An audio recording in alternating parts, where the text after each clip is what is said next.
ఎవరైతే ముతవల్లీల మరి సంఘానికి అధ్యక్షుడిగా ఉన్న మన షకీల్ షఫీ గారు చెప్పారో, మేము గతంలో 7% వఫ్ కాంట్రిబ్యూషన్ కట్టేవాళ్ళం, ఇప్పుడు 5% తగ్గించారు. ఇప్పుడు అందరికీ మేము రిక్వెస్ట్ చేస్తాం, ఇంకో 5% ఈ చదువుల కోసం ప్రతి వాళ్ళు ఇవ్వండి అని చెప్పి ఈ 3 కోట్ల రూపాయలు తక్కువ కాకుండా మేము కాంట్రిబ్యూషన్ చేస్తాం అని షకీల్ షఫీ గారు చెప్పారు.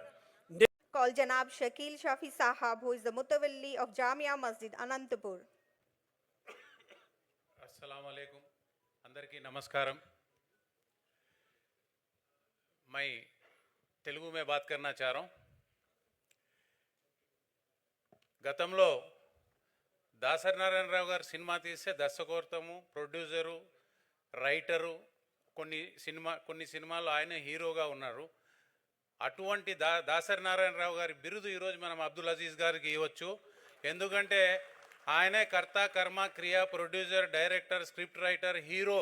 ఈ యొక్క వక్ఫ్ ఎడ్యుకేషన్ మిషన్కి ఆయనే హీరో అని ఈ సభాముఖంగా గర్వంగా చెప్పుకోవచ్చు.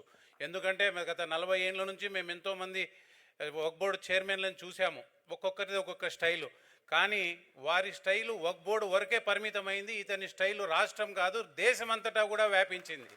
సో అటువంటి పెద్ద ఈ యొక్క పేరుతో, ఎందుకంటే మనం ఈరోజు పదవుల్లో ఉంటాం, రేపు ఉండం, మళ్ళీ ఉండం. కాబట్టి పదవులు కాదు ముఖ్యము, పని చేసి ఒక మంచి స్కీమ్ని పబ్లిక్ ఇవ్వాలని చెప్పి ఆయన ఈ సభాముఖంగా వీళ్ళందరికీ పెద్దల్ని ఇక్కడ ఇన్వాల్వ్ చేసి ఈ యొక్క కార్యక్రమం జయప్రదం చేసినందుకు ధన్యవాదాలు తెలియజేసుకుంటూ, ఇందాకనే మా తాజ్ బాబా గారు, ఉబేదుల్లా సాహెబ్ గారు, దాదాపు 60-70 మంది ముతవల్లీలు ఈరోజు వచ్చారు. వాళ్ళందరూ కూడా ఈ మీటింగ్ కంటే ముందు ఒక మీటింగ్ వేసుకున్నామయ్యా. మా తాతలు, ముత్తాతలు, ఇంకా వాళ్ళ తాతలు ఇచ్చిన ఆస్తులు, కనీసం వాళ్ళ పేర్లు కూడా మాకు తెలియదు. ఈరోజు మనం ముతవల్లీలుగా ఇక్కడ ఉన్నాం. ముతవల్లీలుగా 5%, 7% వక్ఫ్ బోర్డు కట్టి 93% కానీ 95% కానీ మనము ఖర్చు చేస్తున్నాం.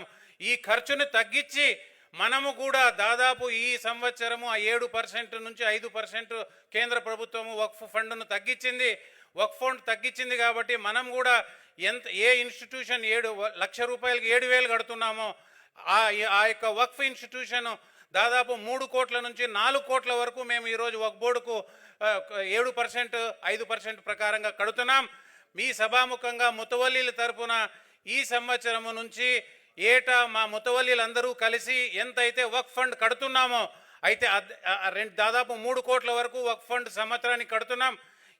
ఈ సంవత్సరం అదనపుగా వక్ఫ్ బోర్డు చైర్మన్ గారి యొక్క ఈ స్కీముకి 3 కోట్ల రూపాయల నుంచి 4 కోట్ల రూపాయలు మేము తప్పకుండా ప్రతి ముతవల్లిని అడిగి వాళ్ళు వక్ఫ్ ఫండ్కు ఎంత కడుతున్నారో అంత మళ్ళీ ఈ యొక్క వక్ఫ్ ఎడ్యుకేషన్ మిషన్కి కట్టాలని చెప్పి దాదాపు 3 కోట్ల వరకు మేము వాళ్ళకందరికీ కన్విన్స్ చేసి మేము నిధులను సేకరించి మేము వక్ఫ్ బోర్డుకు మేము అందజేస్తామని చెప్పి ముతవల్లీల తరఫున రాష్ట్ర ముతవల్లీల సంఘం అధ్యక్షునిగా నేను ఈ సభాముఖంగా తెలియజేసుకుంటున్నాను.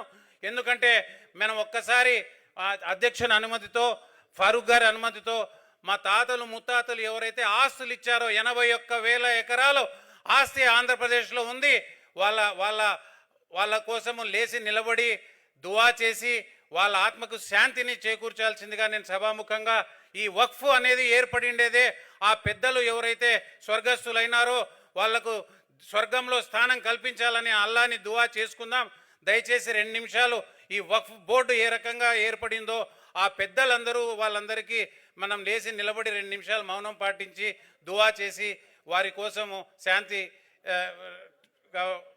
గౌరవిస్తే బాగుంటుందని నేను సభాముఖంగా, సరే పెద్దలు అంటున్నారు లాస్ట్లో ఆ కార్యక్రమం చేస్తామని పెద్దలు చెప్పినట్లుగా అజీజ్ గారు ఆ కార్యక్రమం చేయవలసిందిగా కోరుతూ, ఇక్కడ వచ్చిన ముతవల్లీలందరూ మీరు సేవా దృక్పథంతో ముందుకు రావాలా, చెడ్డ పేరు తొలగించుకొని మంచికి మీరు సహకరిస్తారని ఆశిస్తూ ఈ అవకాశం ఇచ్చిన పెద్దలందరికీ పేరున ధన్యవాదాలు తెలియజేసుకుంటున్నాను.